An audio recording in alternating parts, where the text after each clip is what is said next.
a la gente que nos sintoniza. Bienvenidos a La Voz del Residente. Hoy jueves en Ortopedia y Traumatología tendremos un gran tema, sin duda. Les voy presentando al doctor, quien será el protagonista de esta noche, el doctor Marco Alfonso Uribe Sánchez. Él es egresado de la Universidad Autónoma del Estado de México, R2 en el Hospital Regional de Pemex, en Poza Rica, Veracruz. A la medida de lo posible le pediré al doctor Marco Alfonso Uribe, aquí ya está con nosotros, que ponga su cámara, perfecto. Y también estará con nosotros el doctor Pedro Santiago Martínez. Él es cirujano, traumatólogo, ortopedista, adscrito al módulo de cirugía articular del Hospital Regional de Alta Especialidad de Oaxaca, expresidente del Colegio Oaxaqueño de Cirujanos Ortopedistas, miembro de la mesa directiva de la Federación Mexicana de Colegios de Ortopedia y Traumatología. Ahora sí que estamos de manteles largos por el protagonista, doctor Marco Alfonso Uribe Sánchez, y el doctor Pedro Santiago, nuestro mentor de esta noche. Le recuerdo la dinámica. El doctor Marco Alfonso tendrá 30 minutos para exponer su tema y al terminar, el doctor Pedro Santiago entrará para mentorear la sesión, complementarla y cuestionarla, pero lo más importante siempre será la participación del público, que se haga presente mediante preguntas, mediante comentarios y saludos. Con esto arrancamos. Señor Marco Alfonso Uribe, dando las 8 en punto horario del Centro de México, arrancamos. Hola, ¿qué tal? Buenas noches. Buenas noches, buenas noches. También voy saludando aquí a la gente, a Bárbara Bueno, Gonzalo Velázquez, María Luisa, le mandamos un saludo, gracias por conectarse desde temprano. Ahí ya nos están compartiendo la pantalla y arrancamos, doctor. Buenas noches. Me presento, soy el doctor Marco Alfonso Uribe Sánchez, soy residente de segundo año de Traumatología y Ortopedia. Me encuentro haciendo la residencia en el Hospital Regional de Poza Rica de Petróleos Mexicanos.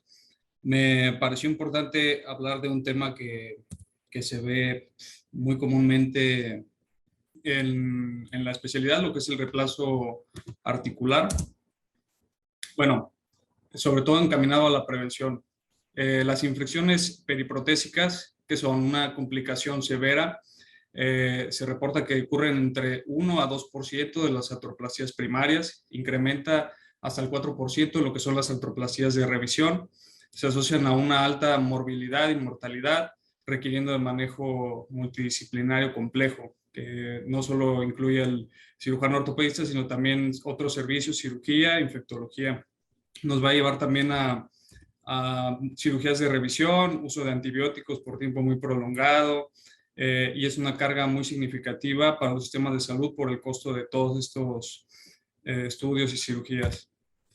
Ahora, algo también a lo que va encaminado la plática, se reporta que alrededor de 2/3 de las infecciones periprotésicas van a ser originadas por inoculación de microorganismos intraoperatoriamente, aunque también el mecanismo que puede ser también común es la diseminación vía hematógena. Dependiendo de la virulencia del microorganismo que ocasione la infección, se puede presentar de una forma temprana durante las primeras 4 semanas o tardía de 3 meses hasta 3 años.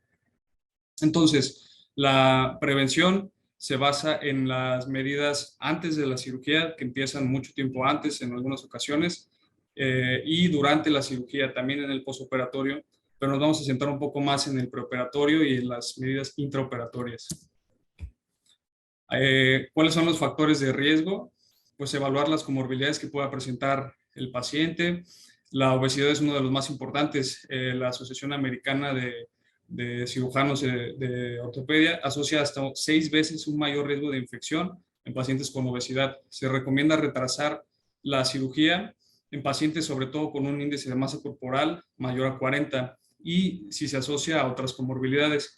Se puede retrasar el procedimiento, referir el paciente a nutrición o cirugía bariátrica. También comentaban que si el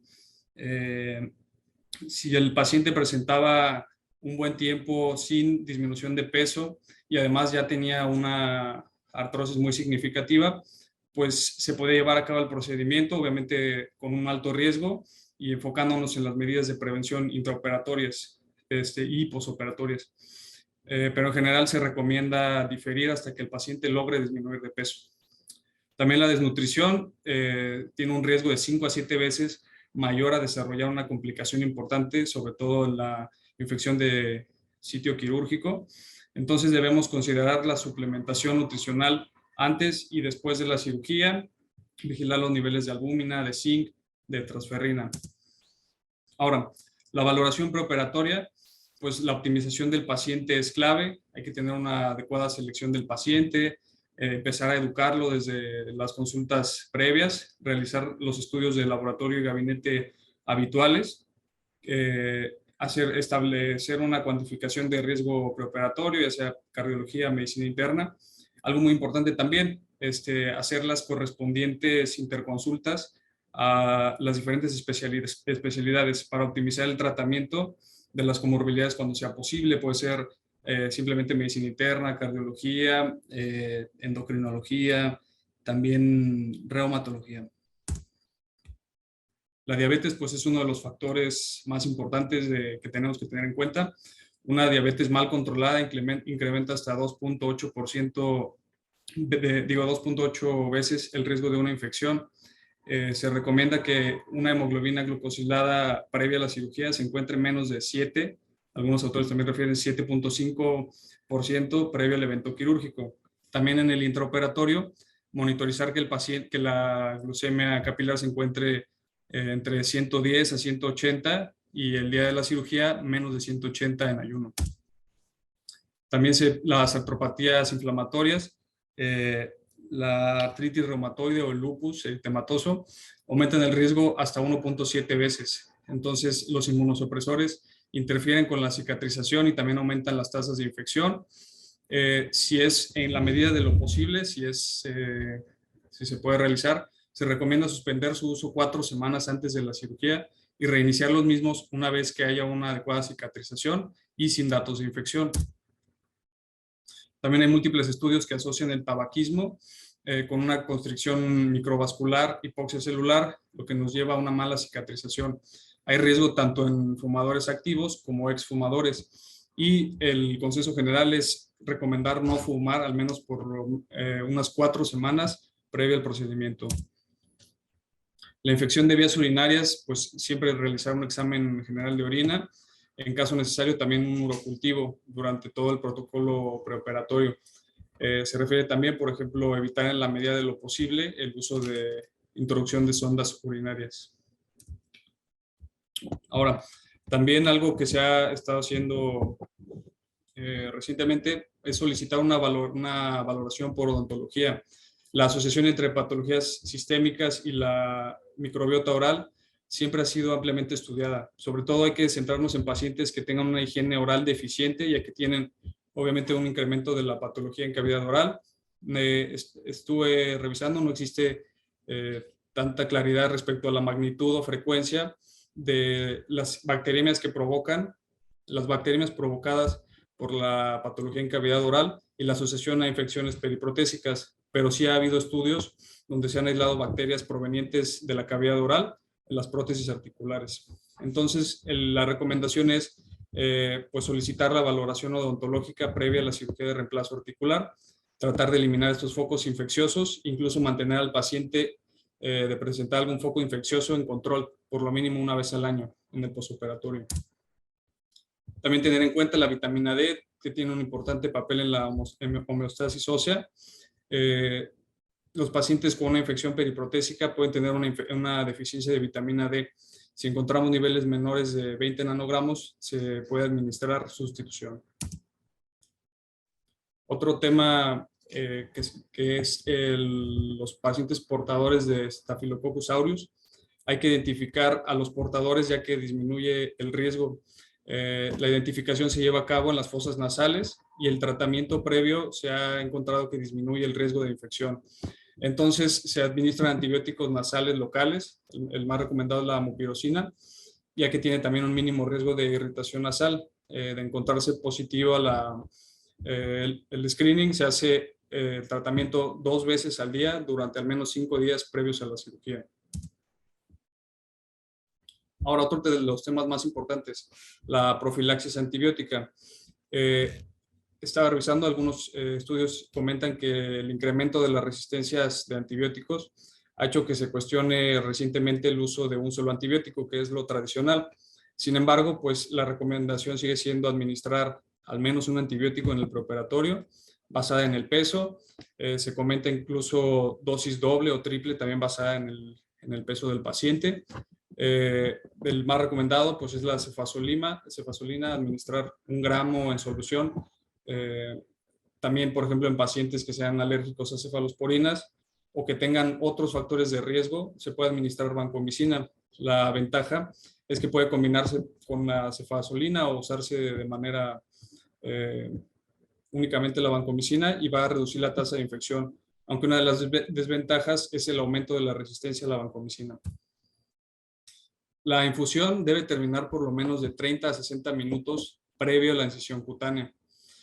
También tenemos que considerar que en el caso de una pérdida de volumen muy significativa durante la cirugía, en el caso que, por ejemplo, no se utilice isquemia, más de 1.500 mililitros, o que se le administra al paciente un volumen de reposición de líquidos muy alto, o que la cirugía se extienda más allá de la vida media del agente profiláctico, que es de unas 3 o 4 horas, se puede agregar una dosis intraoperatoria adicional de antibiótico. También se recomienda continuar con la profilaxis antibiótica extendida hasta 7 días. No en todas las guías es recomendable, pero sí se ha visto que disminuye en algunos estudios las infecciones periprotésicas. Asegurarnos de una descolonización preoperatoria de la piel, asegurarnos de lavar toda la extremidad. El más recomendado es el gluconato de clorhexidina sobre, por ejemplo, las soluciones yodadas tradicionales. Actúa rompiendo la membrana celular de las bacterias y tiene una duración más larga. También tenemos que considerar el uso de soluciones yodadas que se desactivan con las proteínas séricas y siempre debemos dejar que sequen antes de iniciar la cirugía. También algunos autores recomiendan agregar una segunda sustancia y algo que es un poco controversial, la eliminación de vello. El consenso es de preferencia nunca usar hojas de afeitar y lo recomendable es el uso de una maquinilla antes de llegar a quirófano. También las soluciones de irrigación intraoperatoria se ha demostrado que disminuyen la infección. Realizar una irrigación antes de cerrar la herida y puede ser con alguna solución diluida. También algunos autores comentaban dejar la solución un cierto tiempo dentro de la herida para después evacuar, aunque no existe una evidencia acerca de esto. Las soluciones que son efectivas para prevenir las infecciones o la formación de biofilm se encuentra la iodopovidona, clorhexidina tradicional. El vestido tenemos que asegurarnos de cubrir la mayor parte de la extremidad, dejar solo una pequeña ventana que es donde vamos a hacer el abordaje. También se puede usar el uso de campos quirúrgicos adhesivos que tienen agentes bacteriostáticos, como es, por ejemplo, el Iowa. También el uso de agentes fibrinolíticos, dado que el hematoma posoperatorio es un factor de riesgo bien conocido, es un factor que propicia el crecimiento de bacterias. Entonces, el uso de ácido tranexámico se ha introducido recientemente en varios protocolos, sobre todo de prótesis de rodilla total, y se ha encontrado una reducción de la pérdida de sangre y disminución de las tasas de transfusión y no incrementa las complicaciones tromboembólicas. Ahora, otra cosa que me pareció muy importante es el medio ambiente de quirófano.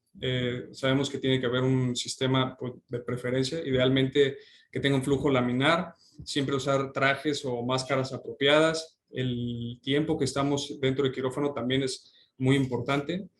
Y se ha visto también una correlación entre el personal que se encuentra dentro del quirófano o saliendo y entrando del quirófano y las infecciones. Es muy importante limitar la circulación de personas, de preferencia que solo se encuentre el personal indispensable. Esto debe estar considerado ya en la planeación prequirúrgica. Siempre limitar el número de observadores y la rotación de personal, sobre todo pues cambios de turno, limitar el tipo de visitas, en algunos casos más extremos, bloqueo de puertas, el uso de intercomunicadores. Otro dato importante es la apertura del equipo instrumental quirúrgico que sea lo más cercano al momento de la incisión. Muchas veces vemos que se prepara mucho tiempo antes de que iniciemos la cirugía. Ahora, durante el posoperatorio, pues también tenemos que prestar mucha atención al control de la glucemia, en caso de presentarse un manejo de la infección urinaria, al drenaje de la herida. Los apósitos que se encuentren sobre la herida deben controlarse y cambiarse durante las primeras 48 horas o solo si hay más de 50% de saturación del apósito. El seguimiento con parámetros de laboratorio, sobre todo se recomienda en pacientes con alto riesgo de una infección periprotésica. Podemos monitorear lo que es la velocidad de sedimentación globular, PCR, dímero D. Ahora, como tal, en las conclusiones, pues la prevención es lo fundamental. La infección periprotésica, pues es un evento catastrófico que lleva repercusiones al paciente, a su capacidad funcional y a los sistemas de salud. Tener siempre en cuenta todos los factores de riesgo. Nunca escatimar, siempre llevar a cabo todas las medidas necesarias antes, dentro de quirófano. Y también una desventaja es que no hay un sistema establecido, no hay un sistema universal, no hay un protocolo, entonces se debe contar con un protocolo local o personal y debemos irlo siguiendo paso a paso. Eso sería todo. Sí.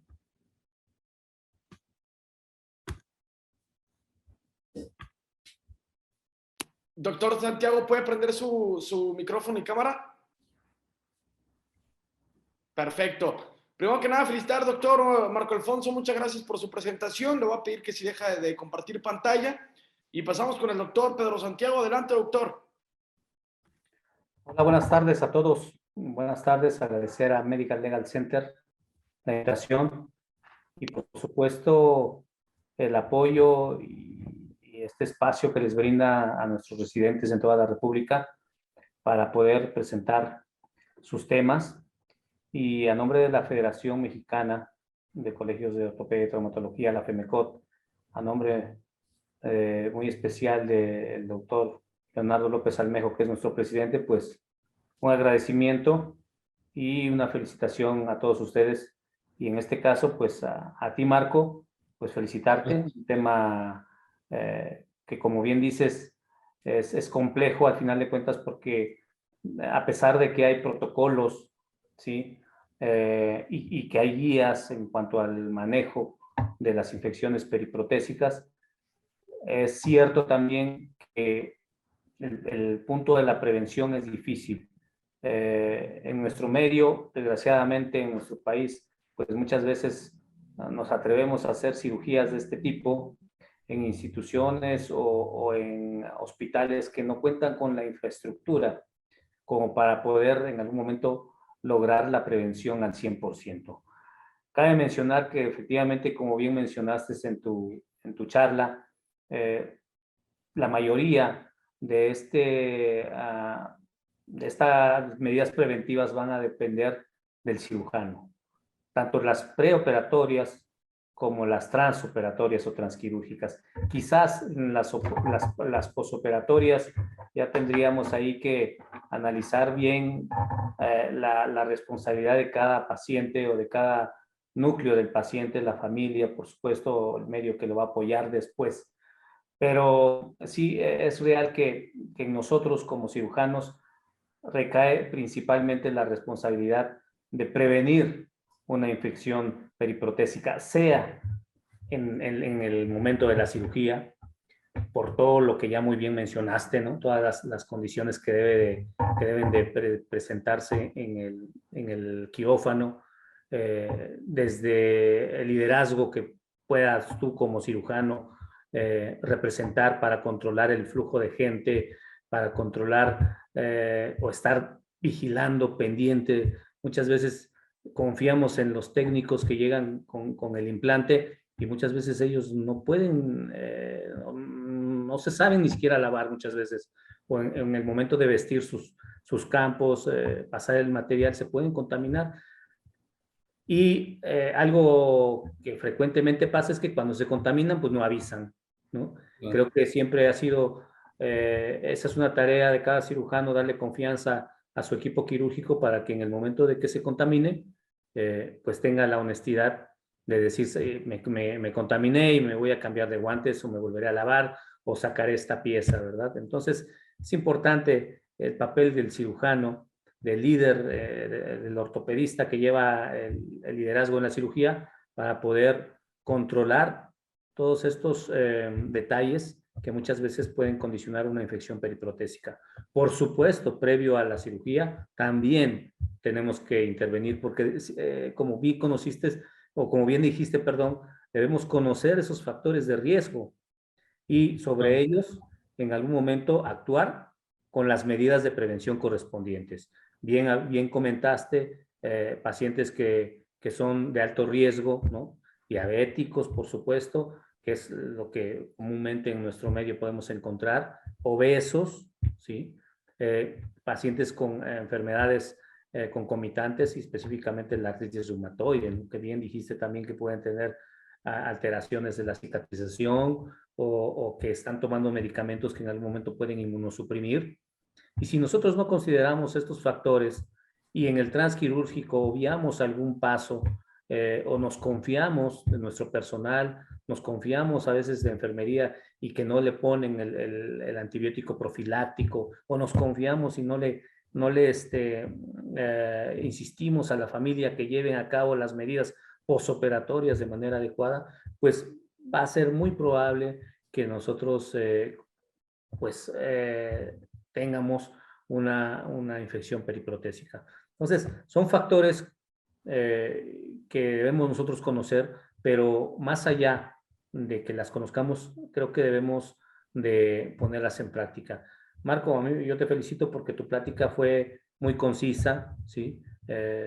Nos mantuviste atentos todo el tiempo, la llevaste muy bien, eres R2, tengo entendido, entonces creo que ahora lo que sigue es ejecutarlo, ¿no? Porque también muchas veces nosotros como R2 entramos y como está operando el R4 y nos contaminamos, pues no decimos nada, ¿verdad? Porque pues, pueden ahí regañar o nos pueden castigar si hacemos mal el protocolo prequirúrgico o transquirúrgico y muchas veces esto también cuando somos ortopedistas ya lo transmitimos a nuestro equipo quirúrgico y si lo transmitimos de esa manera, pues le vamos a dar la misma desconfianza y ponemos en riesgo nuestro procedimiento, ¿no? Y bien sabes, como bien también dijiste, es que una cirugía, una infección periprotésica, si bien no son tan frecuentes, es de las causas más frecuentes de revisión y cuando se presenta es una catástrofe, no solamente para el familiar, ¿verdad? Porque,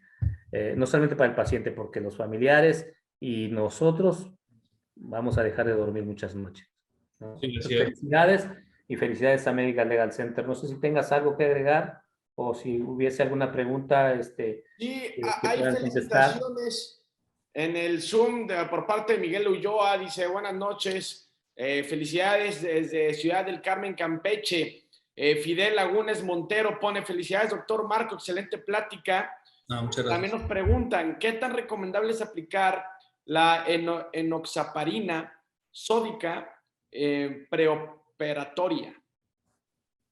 Sí, ¿qué tal? Muchas gracias a Miguel Ulloa y al señor Fidel Lagunes. Realmente respondiendo a su pregunta, la enoxaparina sódica generalmente la utilizamos en el periodo, pues en el posoperatorio, y esto nos ayuda también a prevenir sobre todo cuadros de tromboembolia y es algo que siempre tenemos también muy en cuenta, al menos en nuestros hospitales, de tener esa tromboprofilaxis con el paciente. Sin embargo, pues sí es generalmente en el periodo posoperatorio. Ok, gracias por resolver la pregunta. También Sí, manda felicitaciones efectivamente. en Facebook. Perdón, ¿habló, doctor? Sí, Adelante, perdón, adelante, doctor. para complementar la respuesta aquí de Marco, efectivamente, la profilaxis postoperatoria con enoxaparina es muy importante. Hay protocolos que a veces algunos de ellos mencionan igual su efectividad previo a la cirugía, ¿sí?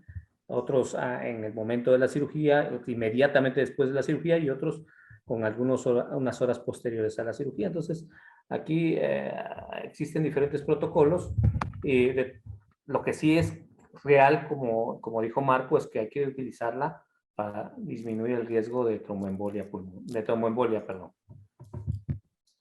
Muchas gracias, doctor Pedro. ¿Algo que guste complementarle, doctor Marco, a la respuesta complementaria del doctor Pedro? No, me parece excelente. Correcto, gracias. Tenemos felicitaciones en el Facebook por parte de Alberto García. También lo hace Carol Castañeda, Grecia Ramírez. Está también Celiflora Vélez de Jesús, Rosario Padilla. Está Mariel Torreblanca, María Juana, Olivia Cebes. Son de las personas que han reaccionado durante la plática a través del Facebook y lo mandan felicitar al doctor Marco Alfonso. Yo le quiero hacer una pregunta al doctor Pedro Santiago y después vamos con el doctor Marco Alfonso, que la pregunta es, ¿qué le diría a los R1, a los que apenas van entrando? ¿Cuál sería su consejo, doctor Pedro Santiago? Sí, eso es muy importante, involucrar a todo, hablando del tema de artroplastías, a todo el personal becario, sean internos, residentes. Debemos saber que las artroplastías van a ir en aumento, ¿sí? Y van en aumento y cada año irán o se presentarán con mayor frecuencia.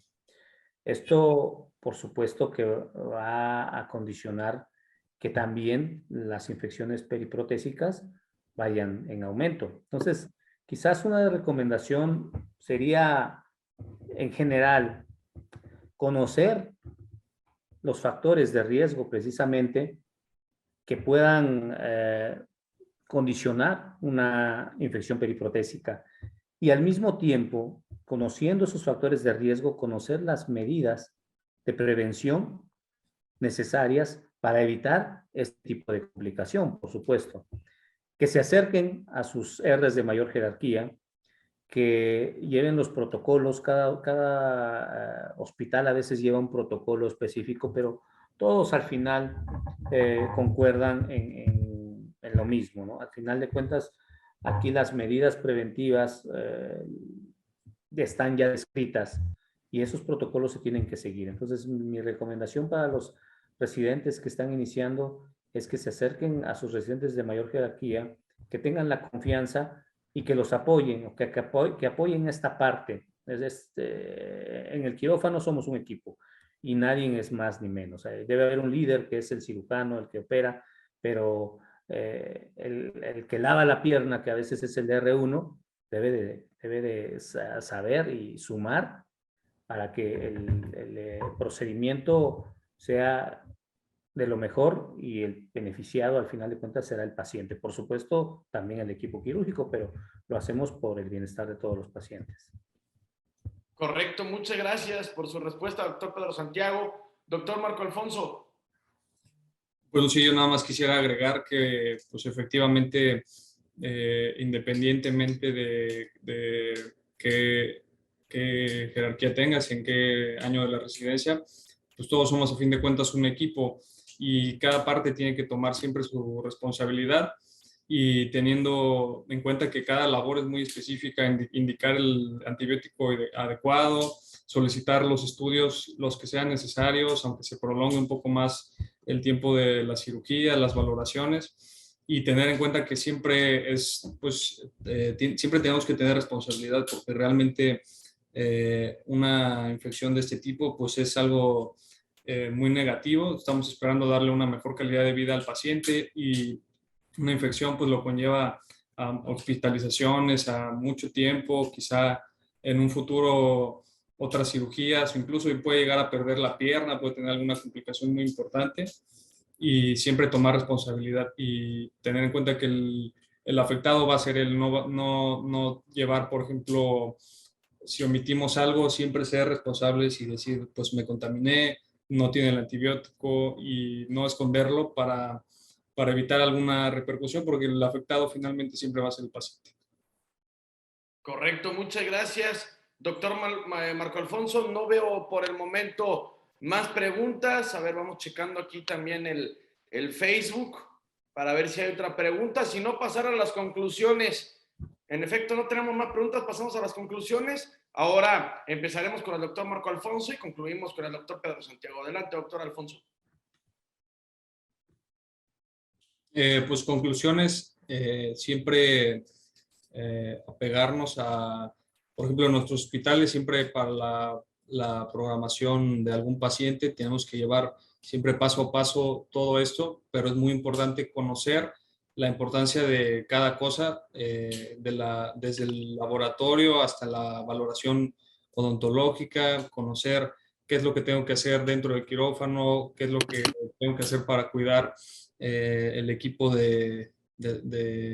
sea, los componentes de las prótesis y siempre tener todas estas cosas en mente. Gracias, doctor. Pasamos con el doctor Pedro Santiago. Sí, bueno, pues mencionar que las infecciones periprotésicas es una o la infección periprotésica es una de las complicaciones más devastadoras que puede haber en la cirugía ortopédica. Por ello mismo, como bien dice Marco, el conocer las medidas preventivas y identificar los factores de riesgo es fundamental. En nuestra tarea, cuando nosotros nos enfrentamos a un paciente con una artrosis o un desgaste articular avanzado y planificamos o planeamos una artroplastía total de rodilla o de cadera, cualquier tipo de artroplastía, estar en contacto y comunicación muy estrecha con el paciente. Desde el interrogatorio, para conocer sus antecedentes y desde ahí detectar algunos factores de riesgo, la exploración física, por supuesto, hablar con los familiares, ¿no? Recordar que en esta cirugía, muy específicamente, el apoyo de los familiares es fundamental para los cuidados posoperatorios y prevenir también alguna complicación posoperatoria encaminada con la infección. Entonces, detectar este tipo de factores que puedan condicionar una infección periprotésica para poder en algún momento intervenir y de esta manera lograr prevenir la infección periprotésica. Esa sería mi conclusión y pues a nombre de la federación vuelvo a agradecer a Medical Legal Center y decirle a todos los residentes que nos escuchan que nos visitan, que se acerquen a la federación. La federación no se olvida de ustedes, al contrario, en esta gestión el doctor Leonardo ha hecho mucho énfasis en el apoyo hacia los residentes. Entonces, desde becas a cursos, acérquense, investiguen ahí si desconocen algo de la federación, visiten nuestra página y siempre encontrarán un apoyo para todos los residentes. Entonces, muchas gracias por la invitación. Muchas gracias, doctor. Gracias por sus conclusiones, por su participación muy valiosa por parte del doctor Pedro Santiago y también de nuestro doctor protagonista Marco Alfonso. Espero la gente se haya motivado por la presentación. Es que quieres aprender y reaprender, tanto quien expone porque se prepara, lo expone, y también que ya lo sabe, lo reaprende otra vez, y que no, bueno, es un nuevo aprendizaje, que ese es el objetivo y ese es el por qué estamos aquí. Tratamos de traerle lo mejor de lo mejor, por eso el panelista de hoy, nuestro gran mentor, para que usted se lleve ahora sí que un gran mensaje, no tanto en lo educativo, en lo práctico, sino también irnos un poquito más allá. Muchísimas gracias, que sigan teniendo excelente jueves, sigan en sintonía de La Voz del Residente. Nos vemos mañana en Cirugía General, aquí también a las 8 de la noche en La Voz del Residente. Un saludo, muchas gracias, buenas noches. Muchas gracias. Hello.